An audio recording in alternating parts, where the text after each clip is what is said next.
Well, good morning, everybody. This is quite the turn of events. I'm very pleased. I have Tina in the background here. This is from Jason Solner, a tag he posted for me in a video from Western Australia. One Wayne Glue, his wife Eulania Glue, an older couple again in Western Australia, going through the absolute of Crown.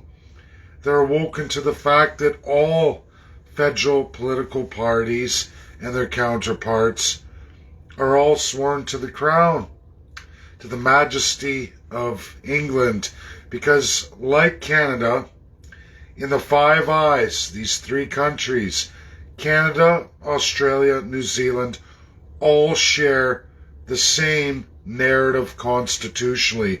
I've known this for a very long time. Wayne, Eulania, it's great to meet you. There is another professional couple, a little higher end than we are, that go around the academic communities. They're both high-schooled, high-end legal professionals, and they present throughout many academic institutions, a lot of which I talk about. It never hits mainstream in New Zealand. It stays locked away in high-end academia. Where Wayne, Eulania, I've been for the last 3 years full time. I've been to every major academic institution in the United States of America, United Kingdom, and yes, New Zealand, Australia. The list goes on, all the way through many of the Commonwealth realms, non-Commonwealth realms, unitary states, and the very limited amount of federal states. Australia, New Zealand, Canada were all federal states suffering from Crown-embedded customary law. Absolute. It's all three of our constitutions. New Zealand is probably the least of amount of embedments, but Canada being the original, Australia being the second. Our institutions in this world are ruled illegal. And I'm going to just give you some basic facts to help you in your narrative going forward. I see you have a great following. At one time I did too, but a lot of people you'll find when you start going through the absolute truth, people will fall off. People don't want the truth, not when it threatens their perceived reality. This is a shared problem in the Five Eyes, meaning USA, UK, and the three Crown colonially embedded countries who are sworn to the Crown, embody the Crown. All the politicians work in unison. There is no party structure, as you say, not per se. That's the illusion of democracy. Again, that's for Canada, Australia, New Zealand. And we're going to go back through. I see you are really in touch with the monarchy, the history of it. So I'm going to make this very simple for you to fast track you and your wife into what is. And you will be able to research all of this yourself.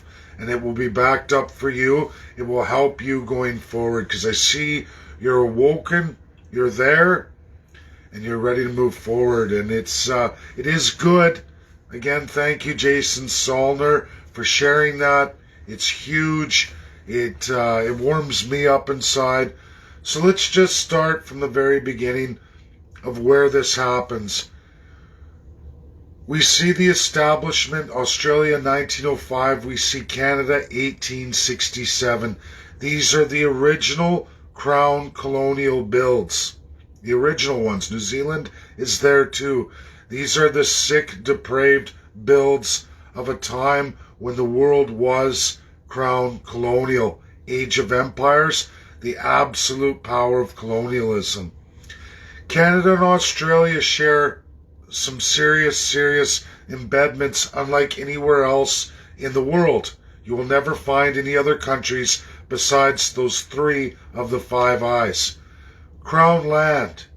Why do they call it Crown land? Why do we report to the UN that we have all of this massive landmass? Australia, its own continent, its own island, massive country. Canada, sharing that same North America with 3 other countries, but still a large northern area. We report to the UN that the density of our populations is small.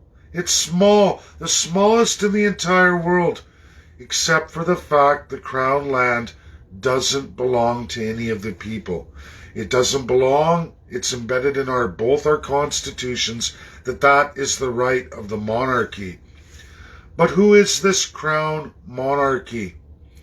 Wayne, I loved your video. You're right there, but I'm just going to try and help you a little bit here.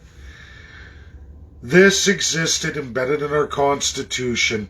It was the Age of Empires. World War I happened. We had the League of Nations. UK, the British Empire, ran the League of Nations. Those 3 eyes, Australia, Canada, New Zealand, all sworn absolute to that monarchy. In comes World War II, the second colonial war. Do not be mistaken. World War I and II are crown colonial wars. All of those who participated in World War I and World War II were those nations who were crown, not necessarily UK, because we can look at Spain, Portugal, Denmark, Germany. The list goes on and on. There are 7 mighty powers from the Age of Empires. These are countries that, through a divine right of a crown, went out, found new countries or found civilizations, removed their population by placing theirs, and issued genocide, legal genocide. They did this through papal doctrine, many other legal terms through various churches, absolutely to the Pope, the Catholic Church. The divine right of monarchs who are God over the people because they're empowered by God. It's all over our parliaments and legislatures. I can go through, show you documented last year, me in Ottawa, all of the symbolism. The Parliament of Quebec, massive symbolism as it was. It hasn't been changed in all those years. We hit World War II. There's a big shift in World War II. Germany, one of the crown colonials. They had colonial empires all over the world. They were starting to step on France and the UK, the British Empire as it was. The crown of Britain, the crown of France, they all had crowns. They all administered this style of embedded crown colonial governments. World War II hits. London gets bombed out. France gets completely taken over by Nazi Germany, who has the exact same build at the time constitutionally as all the other crown colonials. They have Chancellor, which is the exact same crown definition as Governor General of Australia today, Governor General of Canada today. And you will find all of their defined crown roles of the former Nazi Germany matched UK, Spain, Portugal of the time. Axis ally were all crown colonials, and it was Russia and USA who were last to enter the war. They never joined the League of Nations because the former Soviet Union and the United States of America were, 1, not crown, 2, were federalist countries. Federalist, meaning a division of power, republics with democracy pure, no crown, no back door against democracy. Believe it or not, that's the truth. While communism reigned in the former Soviet Union on the federal level, all all of the 84 regions and attached republics of the former Soviet Union had their division of powers cemented. The exact same supposed division of powers we're all supposed to have as provinces or territories. There's different names, states, regions, obelisks for Russia. The list goes on and on. Even Switzerland has different names that they call provinces, territories, states, regions. Does not matter. They're all the same definition under federalism. World War II hit. Russia and USA did not enter the war right away. They didn't even join the League of Nations. Russia did only at the very end in World War II. Why is that? We have to go back in time to 1941, the Atlantic Charter, 1941. I'm going to say that again. You can look this up. The Atlantic Charter, 1941. It was a meeting in Newfoundland, Canada, representing all the Five Eyes, which is Australia too. President Teddy Roosevelt of the United States of America, one Joseph Stalin, Sir Winston Churchill, Prime Minister of the UK, and absolutely King George VI. I've been to the highest legal academic institutions in the United Kingdom today. I have all the original letters, the original documents. This is not a secret. It's just compressed and very hard to find in any mainstream sources because of the crown embedments of our politicians. And I'm going to go through that for you now. I know this is long. I know it's hard, but if I don't go through it step by step, people get lost.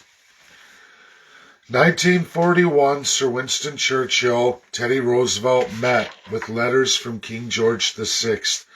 The agreement between Teddy Roosevelt and then Joseph Stalin, the same letters, was that UK would absolutely get Russia and USA to join in the fight against fellow Crown colonial Germany and destroy it, but it meant destroying all Crown in the world from that day forward. King George VI signed off. Sir Winston Churchill signed off. The United States of America and the former Soviet Union under Joseph Stalin agreed to fight for the Allies. Hence your five allies, which are now the United Nations Security Council. We have China, USA, Russia, and then the decimated United Kingdom, the decimated absolutely France. France was taken over in World War II. UK was nearly extinguished. The British Empire was nearly extinguished by Nazi Germany. Their only way out was to make a deal with the other allies. You can look at China. China was never a colonial crown power. They were an imperial system, a 5,000-year imperial system, but they did not practice crown colonialism anywhere in the world. Never got into it. In fact, they were a victim of it themselves. World War II, crown colonial Japan as it was, exactly like UK, exactly like France, exactly like Nazi Germany, also too went for colonialism in the Asian world. What they did to the Philippines, the March of Death, what they did to China during their huge civil war. A lot of people don't like to look at history as it is. This was the deal made. This was the cementing by King George VI, who agreed to abolish the crown. We finished World War II. The victorious allies I just named to you won. They craft and create the United Nations. Inside that UN charter that every country in the world agreed to, forbids New World Order, gives national states Sovereignty. You can't invade other countries today. It's why all borders are protected. It's why filthy crown colonials like in the Five Eyes, you have Canada, Australia, New Zealand. They have weak militaries. They, to this day, still betray the Allies. They still follow the crown. Now, King George made a promise to those allies. Russia and USA have no history, any legible, credible history of the crown. They don't understand crown customary law. Not in their mass of academia. They share this blind spot. They relied on King George VI from 1945 all the way until his death in 1952 to fix the world, abolish all crown. And he did. He started that work for 6 years. For example, I can't speak for Australia. It's not my place to speak for UN states. That's your place in Australia. I'm just giving you an education to help fast track you. For Canada, our Supreme Court was built, finalized, cemented, sealed, certified 1946 following signing on the UN Charter. King George VI stamped our highest court in the land, which is equivalent to the Constitution itself, the same power of the Supreme Court to rule constitutionally. King George stamped that off. It was an independent judiciary. Upon his death in 1952, many things changed in the world. For us, the three I's, Australia, Canada, New Zealand, our federal politicians, upon his death, he did not complete the works. He was on tour in 52, starting with Canada. Next was Australia. You can look this up. It's real, credible, verifiable. I just got his fresh bio from the UK. It's brand new. I'm in the process of presenting that to all Canadians because I know none of them have ever seen it. King George VI was in the middle of amending Canada forever when he died. His next stop was Australia and New Zealand. That was his work. His health had failed. He had come to the end with cancer and all of it, multiple complications from the war. A lot of it, he was bombed out. He had poison gases. A lot of people don't know this about Elizabeth's father. He was a good king doing the right thing. He was abolishing the crown as he promised. But he died in the middle of Canada. And the Liberal and Conservative parties we have here federally who held the crown power, had always assisted with the crown power, the two original parties, made a deal together secretly that they would pick up the crown without the Allies being any wiser, and they would put that on their head. They would take the federal crown. They would allow the provincial crown to remain. Our Constitution, federally in 1867, a crown colonial constitution, where right in our preamble, there is no we the people, there's no Canadian people, no Canadian First People, just like Australia. We give it to the UK, all our sovereignty, all our autonomy. We are not a true UN state, according to 1945 UN Charter. We've been that way forever. Australia, the same thing. New Zealand, very, very similar.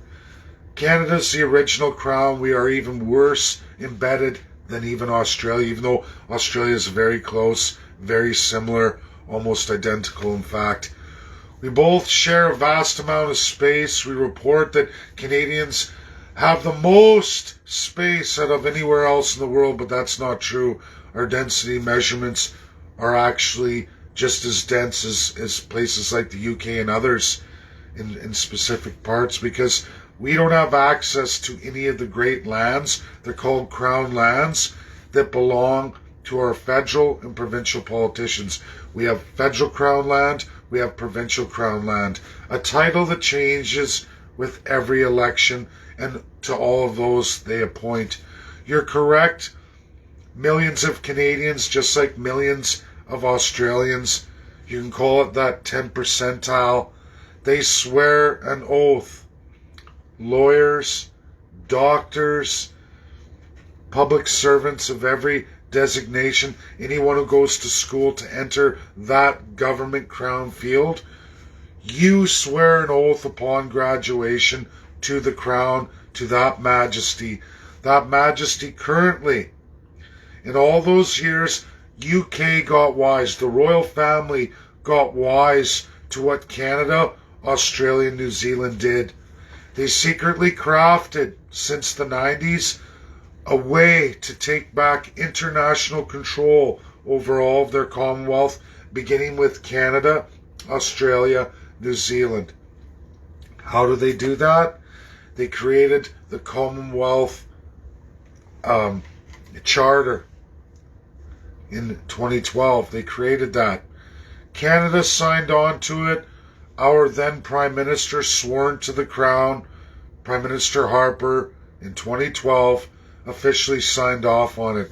So did yours, so did New Zealand's, and the list goes on through the Commonwealth, including India, who, even though they got independence, kept the crown positions of Governor General through the Lieutenant Governors to absolutely pick up King George VI's crown and place it on their head in the division of powers. This is what Russia and USA don't know. They don't know because they have no narrative of it anywhere in their academia. How could they? They relied on King George VI to get all this done. For many countries, Japan, Germany, Spain, Portugal, and others, this worked out very well. They outlawed a lot. But for many of the British Empire, the former French Empire, this didn't get completed. We see in South America, even through Spain, others who kept that crown. They have what's called juristocracy. We have King's Court. Australia and New Zealand don't have independent judiciaries. They have King's Court. What that means is, when you read the Constitution, the highest law of the land of our three countries, our three eyes, it means Governor General can pick up the phone on advice from the Prime Minister, call any Supreme Court Justice, Chief Justice for us, that's Chief Justice Wagner, and say, "I'm sorry, Chief Justice Wagner, you're sworn to me. You will not rule on this case. Or if you do, you must rule this way, as per us, the Crown." And that's the Governor General on advice from the Prime Minister. Governor General sworn to the Prime Minister. Huge executive power, huge power to go around democracy. How do the provinces work? You have a superior court of every province and territory. You have a premier. You also have a lieutenant governor who is appointed by the Governor General, who was appointed by Prime Minister. Lieutenant governors are sworn to the crown of Governor General, who is sworn to the Prime Minister. You see the problem here? Prime Minister picks up the phone, tells Governor General, you call that Lieutenant Governor. You tell that Lieutenant Governor to call the Supreme Court Justice. You tell that province judge, this is how it's going to be. They do it. That's called King's Court. 950 years old, very much alive and well today in the countries of Canada, Australia, New Zealand. Sorry, there are other countries that do that as well too, that still have that system alive. Russia, USA have no idea. They have no idea. Don't blame them. They never had it. They don't have a concept of it. It's too far removed. To put it in perspective, the last time Russia even looked at it, Vladimir Putin hadn't even been born for more than 30 years. Donald Trump, Joe Biden were thumbsuckers, walking around with a load in their diapers the last time USA even looked at any of a minor crown. That was Haiti, 1934. So just imagine, everybody, this is the reality of where we are today. USA and the Russian Federation have no idea what exists and lives around them. USA constantly goes to war with itself, left and right over narratives stemming from their allies embedded with the crown. Everything they're sworn not to be constitutionally, USA is always at odds with it. Now, their constitution's strong. They catch it all the time, but it doesn't change the fact that the Commonwealth currently today is 54 nations strong. Maybe not as strong as it was in the height of the British Empire, but just as mighty with almost 30% of the world's population, a $12 trillion combined GDP. When you open the Commonwealth Charter of 2012, you in there will find all the NWO that you blame the UN for. You'll find it there. It's all there. The narrative of the royal family, how they want to govern all of you, and they want to govern the world in that British Empire. That is the royal family's function. That's what they want to do. And they're going to keep doing it, because here's the problem, Wayne and Yulani, here's the problem. Your constitution that your federal and provincial leaders picked up the crown, put it on their head, and stole that crown, they were caught by the royal family. They said, we will rat you out to the United Nations Security Council, specifically Russia and USA, and they will abolish you. If you don't believe it, they abolished Nazi Germany, imposed a new constitution. They abolished Imperial Japan, imposed a new constitution. They abolished South Africa, imposed a new constitution. For Canada, it got so hairy during that period. In 1985, 1984's absolute crushing of the UNSC over South Africa, they voided their constitution, voided the election, voided the Liberals, Conservatives, and Labour Party. All of them. Wiped them right out. That's the power of the Allies. If you think that USA and Russia, whenever they come together and the other three go with them, think they can't do what they want to do, they do it. They've done it 84 times. More so than any other time in world history, all of it. So this is fast. From World War II to 2022, Russia, USA, with UK, France, and China have done unbelievably amazing things. Great things. Great things, contrary to what people wish to believe. They've gone in and decimated. South African apartheid abolished between 1984 to 1993. In that same period, Canada and our crown, our federal crown, abolished our criminal code, made up a new criminal code saying we adopt all of the international laws that you did to South Africa. Look, we're good boys and girls. We'll never be like that. Don't worry. Don't dig too deep. Conservatives did that. Their counterparts, the Liberals, win the following election in the 90s, and continuing from the absolute revamp of the criminal code, they abolished Canada from participating in the International Court of Justice, which is what happened to South Africa. The International Court of Justice and the 5 allies of World War II, the United Nations Security Council, destroyed them.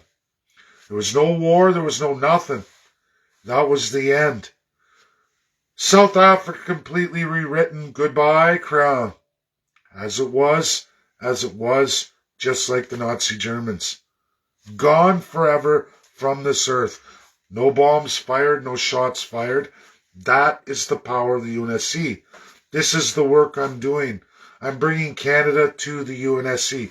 You have an Aborigine problem, what Canada calls the Indian problem. We have an Indian Act, 1876. Exactly the same model as Germany's 1933 Enabling Act. It's not from USA, it's from Canada. Australia, you've got it too with your Aborigines. It's not my place to chase this down for you. I can't enter your UN state and go forward a narrative. It's your job to find your Aborigine Act that is exactly the same as Canada's Indian Act 1876. I can tell you yours is in the early 1900s. Much, much earlier than the 1933 German Enabling Act, all written the same under the same crown designations. Japan had the same thing. Look it up, you'll find the truth, you'll find your narrative. This problem of the original people was always a problem of the crown. We have a path forward that suits the United Nations Security Council. We have a plan to settle our country entirely, for the first people and all Canadian citizens, a we the people. In real constitutional conventions, we will bring a party forward. Hear me out here, Wayne and Yulani. You can destroy that crown. All you need is a political party to come forward to register with a shadow crown, listing all the crown positions, absolutely all lieutenant governors, whom your governor general is going to be, of all provinces, territories. Because in Canada and Australia and New Zealand, you cannot pass a single parliamentary bill or act, as well as any provincial territorial legislature, without the stamp of the Governor General Federal or the Lieutenant Governors of every province and territory. You can't. We bring that forward upon an election, just to a minority government. You don't even need a majority. You only need to be able to put the crown on your head and call yourself Prime Minister. As soon as you get that, you've automatically taken all the crown positions under you. That's why all parties work together, regardless of stripe. It's why provinces work with the federal government. It's the backdoor, not democracy route of the crown. Lieutenant Governor, Governor General. Premiers get wealthy, MPs get wealthy. You have a Privy Council completely outside of parliamentary democracy, a secondary chamber, which is actually the crown power, where all the bills are really written, where there is no democracy. The backbenchers called regular MPs, they're just there with their finger in their nose. That's reality. It's who's in Privy Council, and they're all sworn to the crown. Every one of them is anyway, but those are the insiders who partake in all that's against the people, always crushing the people. Premiers, legislatures do it too. Stuff your pockets with as much money as you can, because there are no rules of governance. How to govern or any accountability, none whatsoever in the very large Crown customary law embedded Constitution of Canada, which is also Australia and New Zealand. This is all verifiable, factual. You will find I've been to Harvard, Yale, Princeton, Oxford. You name an institution. There are even more than 120 more most Canadians, Australians, New Zealanders haven't even heard of. You'll find I was there. Even MIT. That's true. Been to all of them. All of them. Spent 3 full years. I have the world's greatest academics. Greatest. I've had difficulty with Canada and absolutely Australia. I only have 2 from New Zealand, because it's very hard with the Crown oath sworn lawyer to ever righteously go forward with you. Canada quit the ICJ, the International Court of Justice, the real court. All the others are fake. There is the International Criminal Court, which Canada still belongs to, but Canada's created their own fake International Commission of Jurists. They call it ICJ Canada. Many Canadians fall for it. They run to their government thinking it's an international tribunal or an international human rights organization. It's not. It's hired by Canada's Crown, ministered by Canada's Crown, and it's part of King's Court.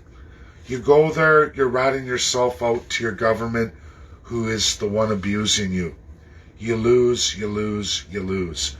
Judgments won in Canada for First Peoples or for Aborigines in Australia, any limited judgments that are won, the Crown makes sure the third class pays.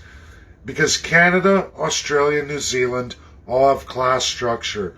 First, second, third. Exactly like the Titanic, because we're all from the era of the Age of Empires, Titanic colonialism. First, second, third. Easiest way to explain Crown customary law. Rich, wealthy, famous, friend of the Prime Minister, your first class. Second class are all of your business owners. Third class are all the working class. Now, in the Titanic, the captain doesn't go down with the ship, ladies and gentlemen. The captain and all the staff who are first class lock the doors, the sealed doors, to the third class to give more time for the first class to get the lifeboats.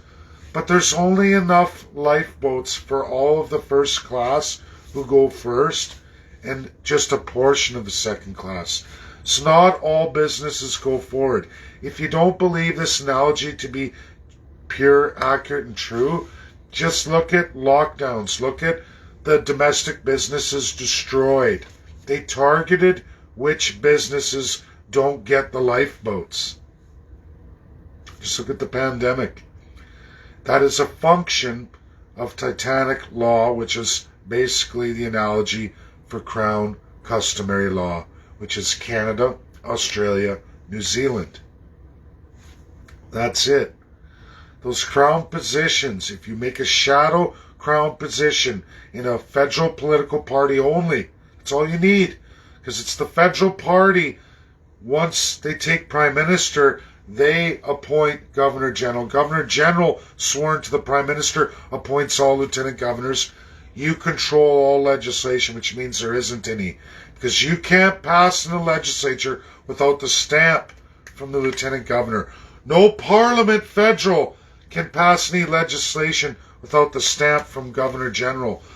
All the military, the justice system, the police must obey because they're sworn to the Governor General, Her Majesty. That's the truth. This is all Prime Minister has to do. Get elected in a minority government, and upon the day of election, state clearly and in writing, issue it out to the Crown positions, Governor General, Lieutenant Governors, issue out suspensions, notice of suspensions, which is privy of the Prime Minister-elect. They have to obey. And upon 30 days later, when the Prime Minister ascends to the throne, all his or hers Governor General and all Lieutenant Governors of the provinces are rolled out. He rolls out the new Governor General, crowned and certified on the throne. We all have it in all our parliaments. They outline and swear in all their Lieutenant Governors.